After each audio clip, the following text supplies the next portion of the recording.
أعوذ بالله من الشيطان الرجيم. بسم الله الرحمن الرحيم. وما لي لا أعبد الذي فطرني وإليه ترجعون. أأتخذ من دونه آلهة إن يردني الرحمن بضر لا تغن عني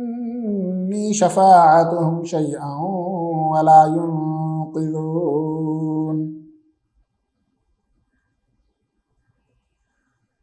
إني إذا لفي ضلال مبين. إني آمنت بربكم فاسمعون. قيل ادخل الجنة قال يا ليت قومي يعلمون. بما غفر لي ربي وجعلني من المكرمين. وما أنزلنا على قومه من بعده من جند من السماء وما كنا منزلين. إن كانت إلا صيحة واحدة فإذا هم خامدون. يا حسرة على العباد ما يأتيهم من رسول إلا كانوا به يستهزئون. ألم يروا كم أهلكنا قبلهم من القرون أنهم إليهم لا يرجعون. وإن كل لما جميع لدينا محضرون. وآية لهم الأرض الميتة أحييناها وأخرجنا منها حبا فمنه يأكلون. وجعلنا فيها جنات من نخيل وأعناب وفجرنا فيها من العيون ليأكلوا من ثمره وما عملته أيديهم أفلا يشكرون. سبحان الذي خلق الأزواج كلها مما تنبت الأرض ومن أنفسهم ومما لا يعلمون. وآية لهم الليل نسلخ منه النهار فإذا هم مظلمون. والشمس تجري لمستقر لها ذلك تقدير العزيز العليم. والقمر قدرناه منازل حتى عاد كالعرجون القديم. لا الشمس ينبغي لها أن تدرك القمر ولا الليل سابق النهار وكل في فلك يسبحون. وآية لهم أنا حملنا ذريتهم في الفلك المشحون وخلقنا لهم من مثله ما يركبون. وإن نشأ نغرقهم فلا صريخ لهم ولا هم ينقذون إلا رحمة منا ومتاعا إلى حين. وإذا قيل لهم اتقوا ما بين أيديكم وما خلفكم لعلكم ترحمون. وما تأتيهم من آية من آيات ربهم إلا كانوا عنها معرضين. وإذا قيل لهم أنفقوا مما رزقكم الله قال الذين كفروا للذين آمنوا أنطعم من لو يشاء الله أطعمه إن أنتم إلا في ضلال مبين. ويقولون متى هذا الوعد إن كنتم صادقين. ما ينظرون إلا صيحة واحدة تأخذهم وهم يخصمون فلا يستطيعون توصية ولا إلى أهلهم يرجعون. ونفخ في الصور فإذا هم من الأجداث إلى ربهم ينسلون. قالوا يا ويلنا من بعثنا من مرقدنا هذا ما وعد الرحمن وصدق المرسلون. إن كانت إلا صيحة واحدة فإذا هم جميع لدينا محضرون. فاليوم لا تظلم نفس شيئا ولا تجزون إلا ما كنتم تعملون إن أصحاب الجنة اليوم في شغل فاكهون هم وأزواجهم في ظلال على الأرائك متكئون لهم فيها فاكهة ولهم ما يدعون سلام قولا من رب رحيم وامتازوا اليوم أيها المجرمون ألم أعهد إليكم يا بني آدم ألا تعبدوا الشيطان إنه لكم عدو مبين وأن اعبدوني هذا صراط مستقيم ولقد أضل منكم جبلا كثيرا أفلم تكونوا تعقلون هذه جهنم التي كنتم توعدون اصلوها اليوم بما كنتم تكفرون اليوم نختم على أفواههم وتكلمنا أيديهم وتشهد أرجلهم بما كانوا يكسبون ولو نشاء لطمسنا على أعينهم فاستبقوا الصراط فأنى يبصرون ولو نشاء لمسخناهم على مكانتهم فما استطاعوا مضيا ولا يرجعون ومن نعمره ننكسه في الخلق أفلا يعقلون وما علمناه الشعر وما ينبغي له إن هو إلا ذكر وقرآن مبين لينذر من كان حيا ويحق القول على الكافرين أولم يروا أنا خلقنا لهم مما عملت أيدينا أنعاما فهم لها مالكون وذللناها لهم فمنها ركوبهم ومنها يأكلون ولهم فيها منافع ومشارب أفلا يشكرون واتخذوا من دون الله آلهة لعلهم ينصرون لا يستطيعون نصرهم وهم لهم جند محضرون فلا يحزنك قولهم إنا نعلم ما يسرون وما يعلنون أولم ير الإنسان أنا خلقناه من نطفة فإذا هو خصيم مبين وضرب لنا مثلا ونسي خلقه قال من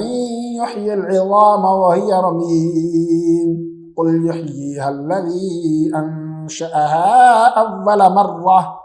وهو بكل خلق عليم الذي جعل لكم من الشجر الأخضر نارا فإذا أنتم منه توقدون أوليس الذي خلق السماوات والأرض بقادر على أن يخلق مثلهم بلى وهو الخلاق العليم إنما أمره إذا أراد شيئا أن يقول له كن فيكون فسبحان الذي بيده ملكوت كل شيء وإليه ترجعون سورة الصافات مكية وهي 182 آية و5 ركوعات بسم الله الرحمن الرحيم والصافات صفا فالزاجرات زجرا فالتاليات ذكرا إن إلهكم لواحد رب السماوات والأرض وما بينهما ورب المشارق إنا زينا السماء الدنيا بزينة الكواكب وحفظا من كل شيطان مارد لا يسمعون إلى الملأ الأعلى ويقذفون من كل جانب دحورا ولهم عذاب واصب إلا من خطف الخطفة فأتبعه شهاب ثاقب فاستفتهم أهم أشد خلقا أم من خلقنا إنا خلقناهم من طين لازب بل عجبت ويسخرون وإذا ذكروا لا يذكرون وإذا رأوا آية يستسخرون وقالوا إن هذا إلا سحر مبين أإذا متنا وكنا ترابا وعظاما أإنا لمبعوثون أوآباؤنا الأولون قل نعم وأنتم داخرون فإنما هي زجرة واحدة فإذا هم ينظرون وقالوا يا ويلنا هذا يوم الدين هذا يوم الفصل الذي كنتم به تكذبون احشروا الذين ظلموا وأزواجهم وما كانوا يعبدون من دون الله فاهدوهم إلى صراط الجحيم وقفوهم إنهم مسؤولون ما لكم لا تناصرون بل هم اليوم مستسلمون وأقبل بعضهم على بعض يتساءلون قالوا إنكم كنتم تأتوننا عن اليمين قالوا بل لم تكونوا مؤمنين وما كان لنا عليكم من سلطان بل كنتم قوما طاغين فحق علينا قول ربنا إنا لذائقون فأغويناكم إنا كنا غاوين فإنهم يومئذ في العذاب مشتركون إنا كذلك نفعل بالمجرمين إنهم كانوا إذا قيل لهم لا إله إلا الله يستكبرون ويقولون أئنا لتاركو آلهتنا لشاعر مجنون بل جاء بالحق وصدق المرسلين إنكم لذائق العذاب الأليم وما تجزون إلا ما كنتم تعملون إلا عباد الله المخلصين أولئك لهم رزق معلوم فواكه وهم مكرمون في جنات النعيم على سرر متقابلين يطاف عليهم بكأس من معين بيضاء لذة للشاربين لا فيها غول ولا هم عنها ينزفون وعندهم قاصرات الطرف عين كأنهن بيض مكنون فأقبل بعضهم على بعض يتساءلون قال قائل منهم إني كان لي قرين يقول أئنك لمن المصدقين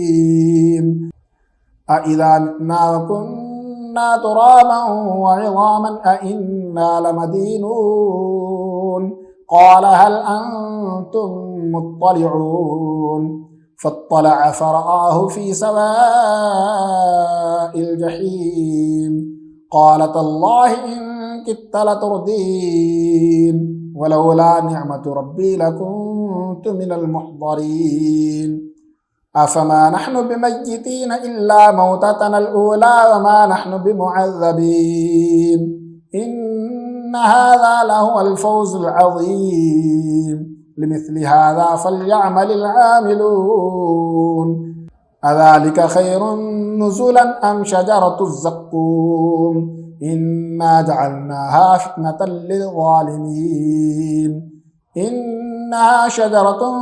تخرج في أصل الجحيم طلعها كأنه رؤوس الشياطين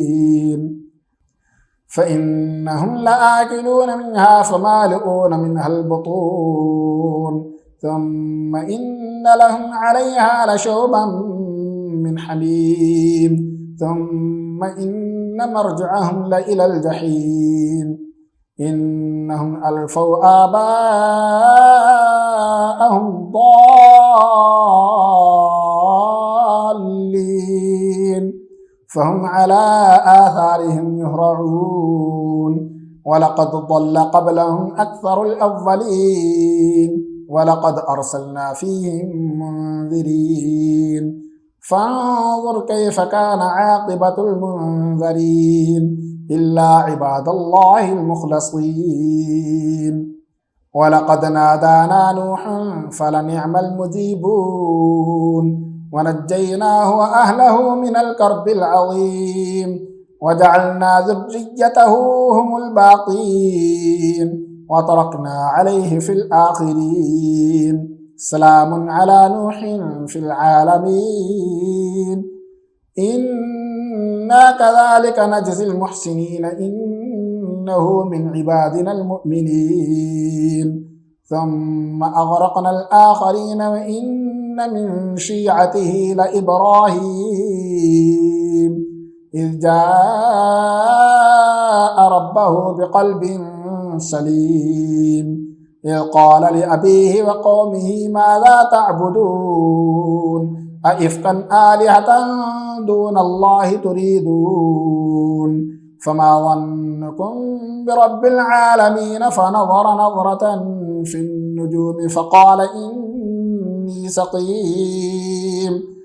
فتولوا عنه مدبرين فراغ إلى آلهتهم فقال ألا تأكلون ما لكم لا تنطقون فراغ عليهم ضربا باليمين فأقبلوا إليه يزفون قال أتعبدون ما تنحتون والله خلقكم ما تعملون قالوا ابنوا له بنيانا فألقوه في الجحيم فأرادوا به كيدا فجعلناهم الأسفلين وقال إني ذاهب إلى ربي سيهدين رب هب لي من الصالحين فبشرناه بغلام حليم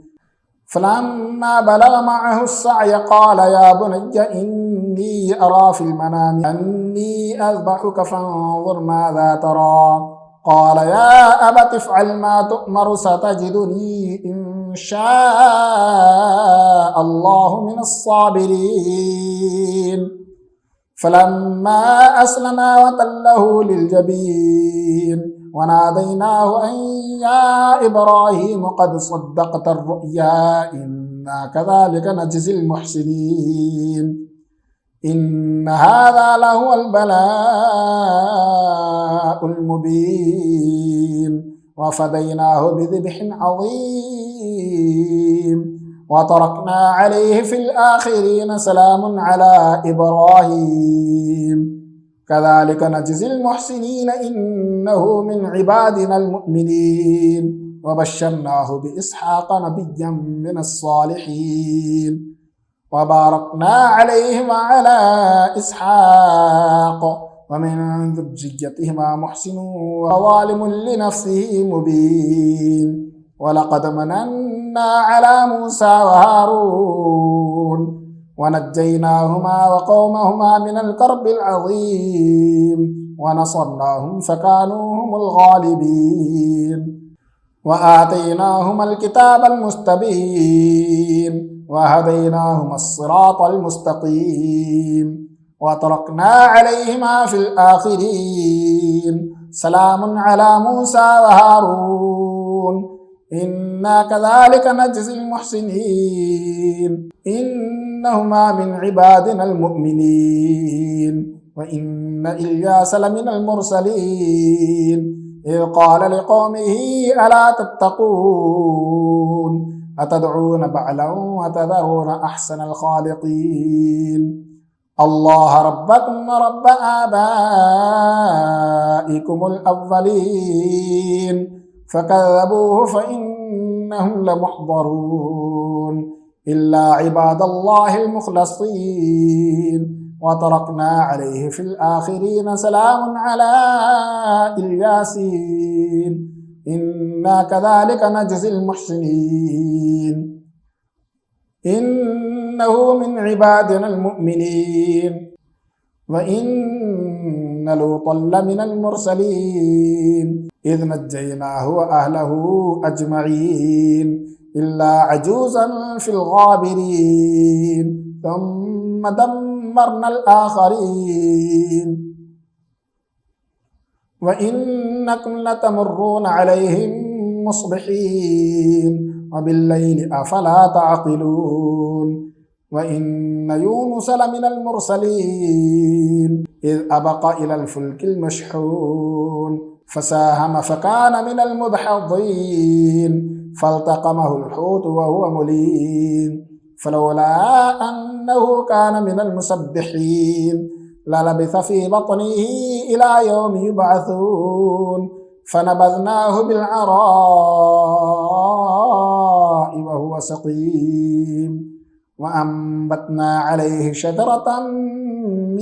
يقطين وأرسلناه إلى 100,000 أو يزيدون فآمنوا فمتعناهم إلى حين فاستفتهم ألربك البنات ولهم البنون أم خلقنا الملائكة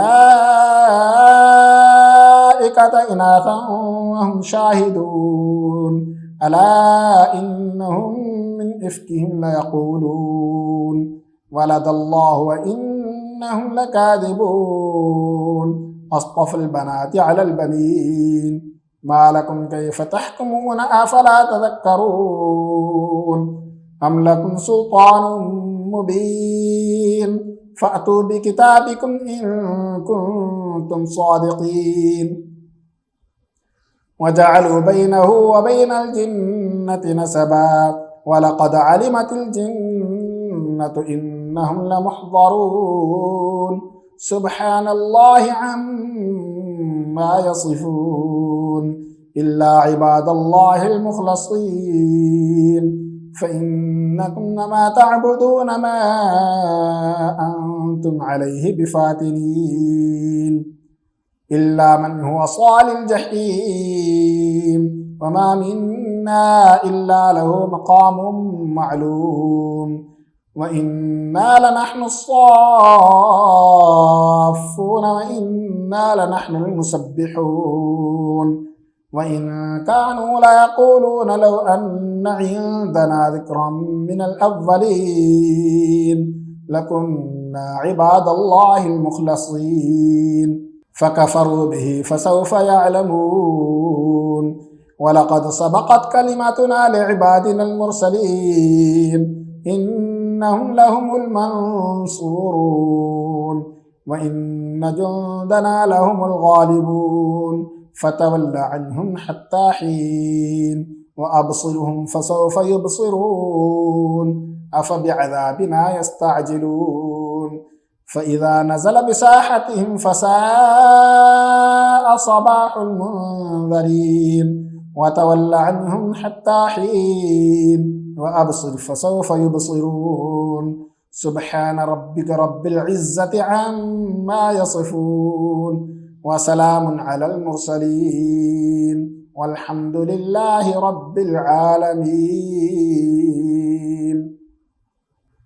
سورة صاد مكية وهي 88 آية و5 ركوعات. بسم الله الرحمن الرحيم. صاد والقرآن ذي الذكر بل الذين كفروا في عزة وشقاق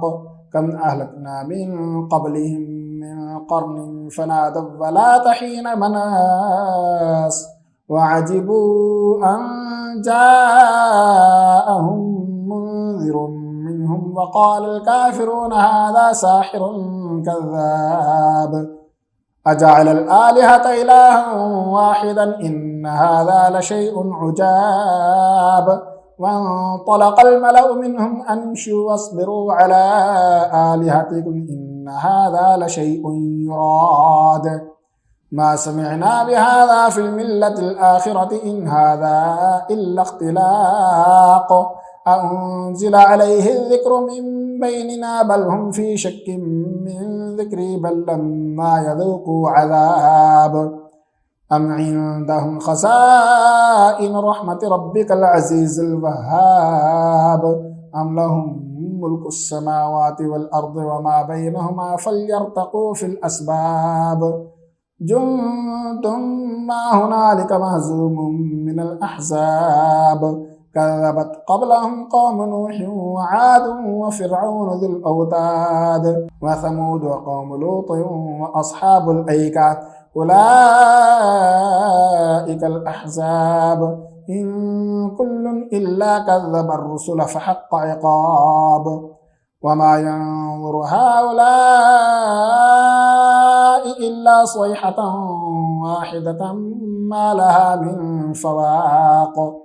وقالوا ربنا عجل لنا قطنا قبل يوم الحساب اصبر على ما يقولون واذكر عبدنا داود ذا الأيد إنه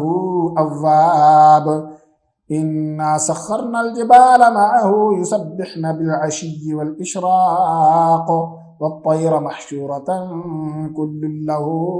أواب وشددنا ملكه وآتيناه الحكمة وفصل الخطاب وهل أتاك نبأ الخصم إذ تسوروا المحراب إذ دخلوا على داود ففزع منهم قالوا لا تخف خصمان بغى بعضنا على بعض فاحكم بيننا بالحق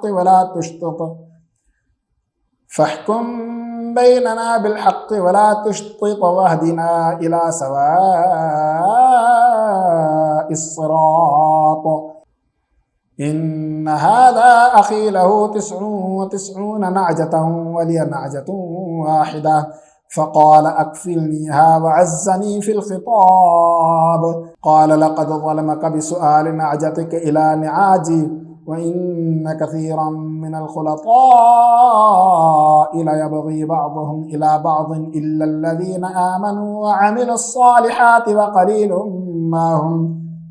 وظن داود أنما فتناه فاستغفر ربه وخر راكعا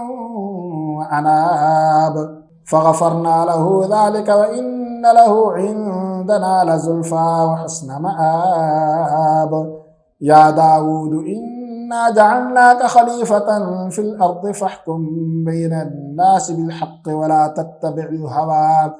ولا تتبع الهوى فيضلك عن سبيل الله إن الذين يضلون عن سبيل الله لهم عذاب شديد بما نسوا يوم الحساب وما خلقنا السماء والأرض وما بينهما باطلا ذلك ظن الذين كفروا فويل للذين كفروا من النار أم نجعل الذين آمنوا وعملوا الصالحات كالمفسدين في الأرض أم نجعل المتقين كالفجار كتاب أنزلناه إليك مبارك ليدبروا آياته وليتذكر أولو الألباب ووهبنا لداود سليمان نعم العبد إنه أواب إذ عرض عليه بالعشي الصافنات الجياد فقال إني أحببت حب الخير عن ذكر ربي حتى توارت بالحجاب ردوها علي فطفق مسحا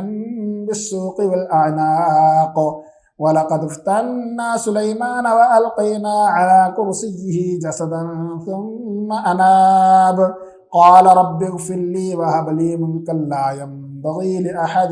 من بعدي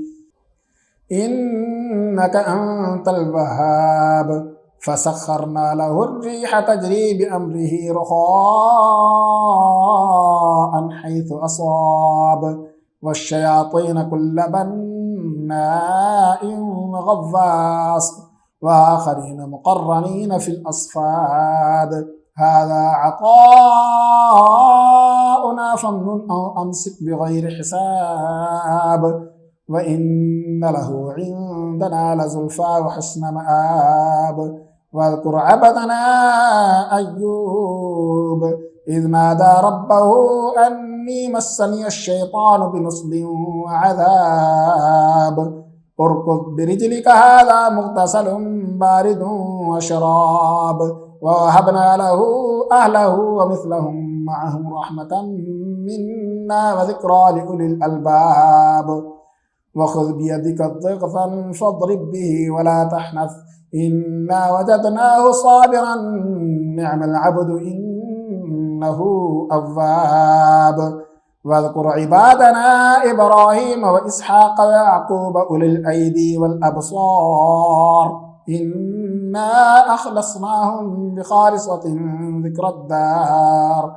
وإنهم عندنا لمن المصطفين الأخيار واذكر إسماعيل واليسع وذا الكفل وكل من الأخيار هذا ذكر وإن للمتقين لحسن مآب جنات عدن مفتحة لهم الأبواب متكئين فيها يدعون فيها بفاكهة كثيرة وشراب وعندهم قاصرات الطرف أتراب هذا ما توعدون ليوم الحساب إن هذا لرزقنا ما له من نفاد هذا وإن للطاغين لشر مآب جهنم يصلونها فبئس المهاد هذا فليذوقوه حميم وغساق وآخر من شكله أزواج هذا فوج مقتحم معكم لا مرحبا بهم إنهم صالوا النار قالوا بل أنتم لا مرحبا بكم أنتم قدمتموه لنا فبئس القرار قالوا ربنا من قدم لنا هذا فزده عذابا ضعفا في النار وقالوا ما لنا لا نرى رجالا كنا نعدهم من الأشرار اتخذناهم سخريا أم زاغت عنهم الأبصار إن ذلك لحق تخاصم أهل النار قل إنما أنا منذر وما من إله إلا الله الواحد القهار رب السماوات والأرض وما بينهما العزيز الغفار قل هو نبأ عظيم أنتم عنه معرضون ما كان لي من علم بالملأ الأعلى إذ يختصمون إن يوحى إلي إلا أنما أنا نذير مبين إذ قال ربك للملائكة إني خالق بشرا من طين فإذا سويته ونفخت فيه من روحي فقعوا له ساجدين فسجد الملائكة كلهم أجمعون إلا إبليس استكبر وكان من الكافرين قال يا إبليس ما منعك أن تسجد لما خلقت بيدي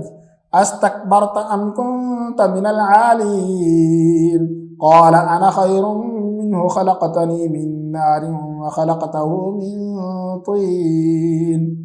قال فاخرج منها فإنك رجيم وإن عليك لعنتي إلى يوم الدين قال رب فأنظرني إلى يوم يبعثون قال فإنك من المنظرين إلى يوم الوقت المعلوم قال فبعزتك لأغوينهم أجمعين إلا عبادك منهم المخلصين.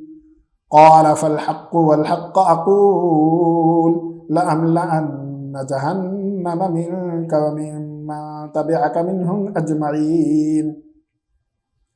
قل ما أسألكم عليه من أجر وما أنا من المتكلفين إن هو إلا ذكر للعالمين ولتعلمن نبأه بعد حين. سورة الزمر مكية وهي 75 آية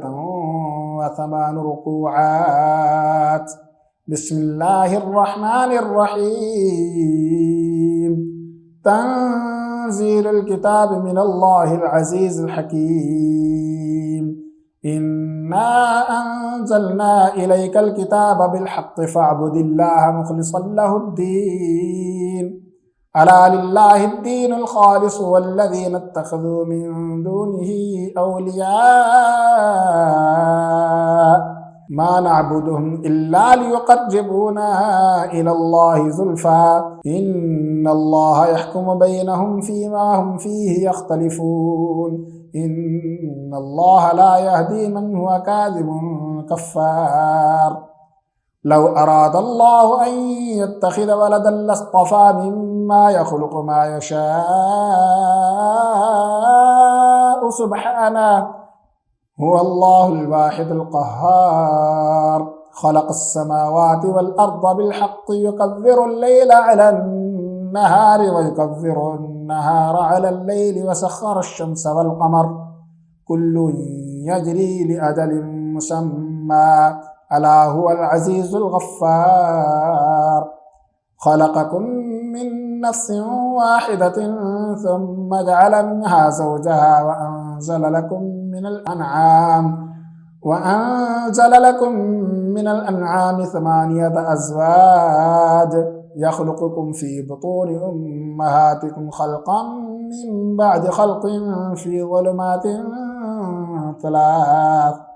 ذلكم الله ربكم له الملك لا إله إلا هو فأنى تصرفون. إن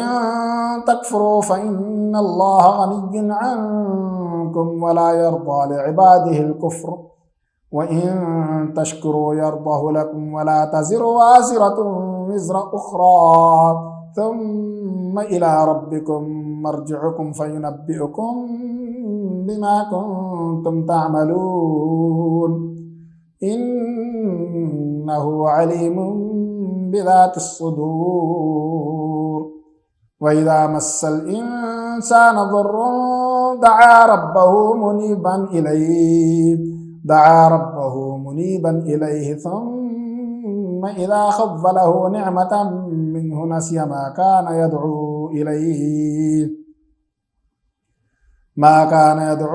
إليه من قبل وجعل لله أندادا ليضل عن سبيله قل تمتع بكفرك قليلا إنك من أصحاب النار.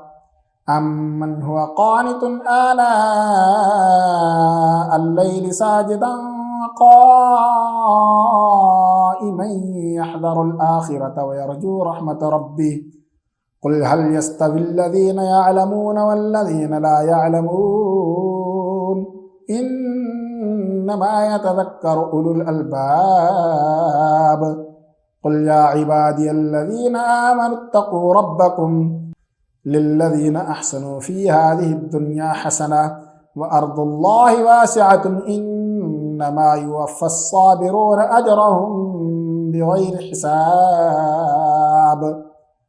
قل إني أمرت أن أعبد الله مخلصا له الدين وأمرت لأن أكون أول المسلمين. قل إني أخاف إن عصيت ربي عذاب يوم عظيم. قل الله أعبد مخلصا له ديني فاعبدوا ما شئتم من دونه. قل إن الخاسرين الذين خسروا أنفسهم وأهليهم يوم القيامة ألا ذلك هو الخسران المبين لهم من فوقهم ظلل من النار ومن تحتهم ظلل ذلك يخفف الله به عباده يا عباد فاتقون والذين اجتنبوا الطاغوت أن يعبدوها وأنابوا إلى الله لهم البشرى فبشر عباد الذين يستمعون القول فيتبعون أحسنه أولئك الذين هداهم الله وأولئك هم أولو الألباب أفمن حق عليه كلمة العذاب أفأنت تنقذ من في النار لكن الذين اتقوا ربهم لهم غرف من فوقها غرف مبنية تجري من تحتها الأنهار وعد الله لا يخلف الله الميعاد ألم تر أن الله أنزل من السماء ماء فسلكه ينابيع في الأرض ثم يخرج به زرعا مختلفا ألوانه ثم يهيج فتراه مصفرا ثم يجعله حطاما إن في ذلك لذكرى لأولي الألباب أفمن شرح الله صدره للإسلام فهو على نور من ربه فويل للقاسية قلوبهم من ذكر الله أولئك في ضلال مبين الله نزل أحسن الحديث كتابا متشابها مثانية تقشعر منه جلود الذين يخشون ربهم ثم تلين جلودهم وقلوبهم إلى ذكر الله ذلك هدى الله يهدي به من يشاء ومن يضلل الله فما له من هاد أفمن يتقي بوجهه سوء العذاب يوم القيامة وقيل للظالمين ذوقوا ما كنتم تكسبون كذب الذين من قبلهم فأتاهم العذاب من حيث لا يشعرون فأذاقهم الله الخزي في الحياة الدنيا ولعذاب الآخرة أكبر لو كانوا يعلمون ولقد ضربنا للناس في هذا القرآن من كل مثل لعلهم يتذكرون قرآنا عربيا غير ذي عوج لعلهم يتقون ضرب الله مثلا رجلا فيه شركاء متشاكسون ورجلا سلما لرجل هل يستويان مثلا الحمد لله بل أكثرهم لا يعلمون إنك ميت وإنهم ميتون ثم إنكم يوم القيامة عند ربكم تختصمون صدق الله العظيم.